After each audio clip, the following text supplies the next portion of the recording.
Okay, now we're going to go through the suspension trainer TRX sequence that I really like. It's pretty much covers everything. It's great for rehab, for building strength. And you'll notice that we're using legs and arms, but also the core. Every one of these exercises, you want to engage your core, tighten your abs, and firm up in the middle. And the exercises are done push, then pull, then push, then pull. So you don't have to rest in between. You can, but you don't really have to. You can go push, then right to pull, right to push, and go through the whole sequence. And then once you finished it, you can take maybe a couple minutes rest, or maybe a minute, and then come back and do it again. Ideally, you'd like to do it 3 times through, which should take you about 15 minutes. It's actually pretty quick. Maybe as much as 20, depending on how fast you go. It's not a race though. You want to actually take each rep and do it well.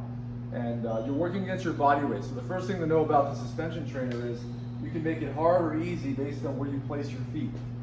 If I place for rows, for example, the first exercise, I place my feet further away, it's not as much work on my upper body.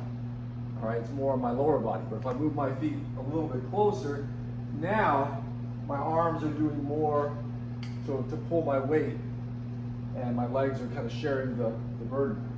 But the first exercise we're going to do is the squat row. You're combining a row with a squat, and it's an assisted squat, so you can build up strength in your legs. This one we want to do 20. So we're here, we set it towards close to our chest, and now I squat and I row. Now this feels a little easy for me, so I'm going to inch my feet a little bit forward, and that feels better. And so you want to get 20 of these in.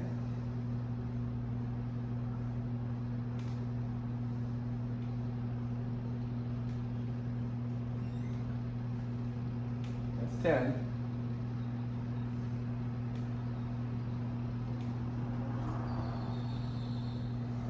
Be sure to breathe, engage your core.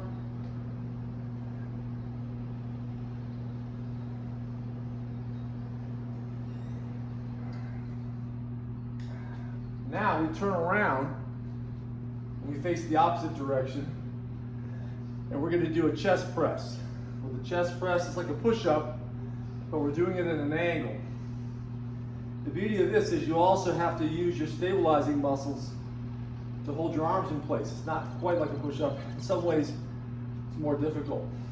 Keep my back straight, and then just press. And then, again, if you find it's a little too easy, just inch your feet back. This we want to do 10 of them.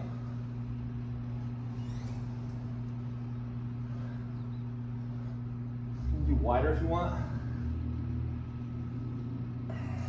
Engaging your core, again, tighten your abs. Lost my count, but I think that's 6 or 7, that'd be 7.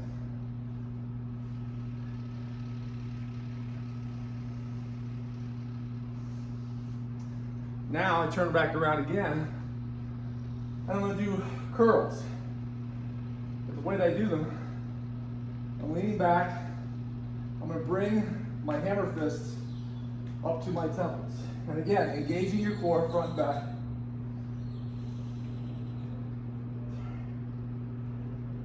Exhaling on the way up. It's not an isolation exercise because you're doing all kinds of things with your legs all the way down to your shins.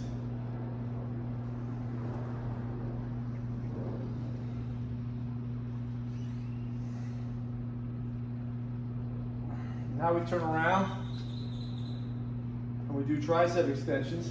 You're going to feel some abs on this one. Put your arms out in front. Your elbows want to remain fixed. And so I'm going to bring the backs of my hands toward the top of my head and forehead while I keep the rest of my body rigid.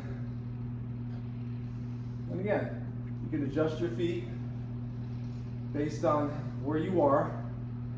Further back is harder.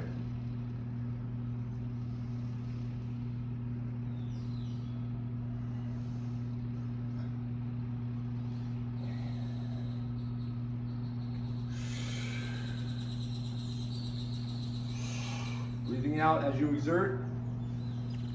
Now I turn back around again, And we're gonna do a combo exercise. And by the way, all the pulling exercises, if you want to, you can incorporate a squat in those as well.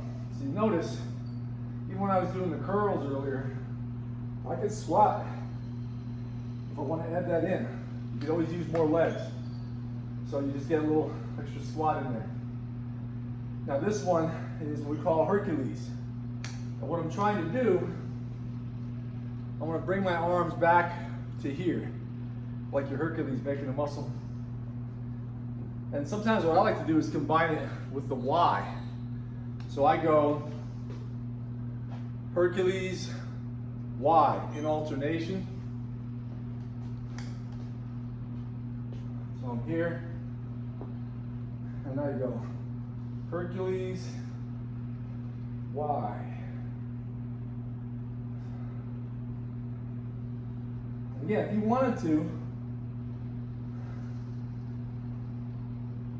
you could do that. You could do squat to Hercules, or you could just hold position and do your 10. It's great for shoulders too. I get people who need to rehab shoulders, and this helps them a lot. It strengthens those small muscles of the rotator cuff, rear deltoid. Now we turn around and we're going to do Superman. We come here, we squat a little bit, crunch in a little bit, and then I'm going to elongate in this direction and hold for 5, 4, 3, 2, 1. Back into the squat crunch. 1, 2, 3, 4, 5. We're back. 5 times, so 1, 2, 3, 4, 5. 1. This really works core. One more time.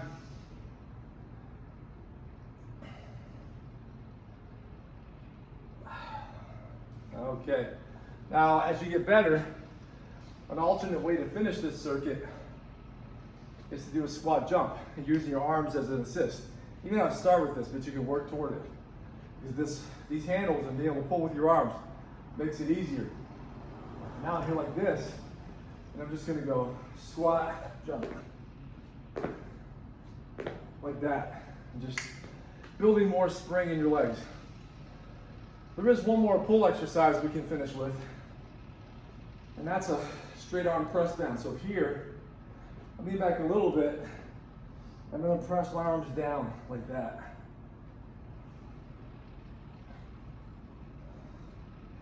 I'll often use this whole sequence 2 or 3 times through as my own warm-up or warm-up for the class when I've got them doing a conditioning class.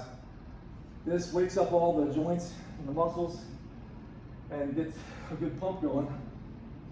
You could just stay with this the whole workout. But yeah, 10 of those is also a good idea. So that's the regimen. And again, the beauty of it is you can do, start off easy with your feet not as far back, and then just go slowly. And then take rest as needed. Work your way all the way through. Sit down and rest a bit, come back, do it again. Do it a 3rd time.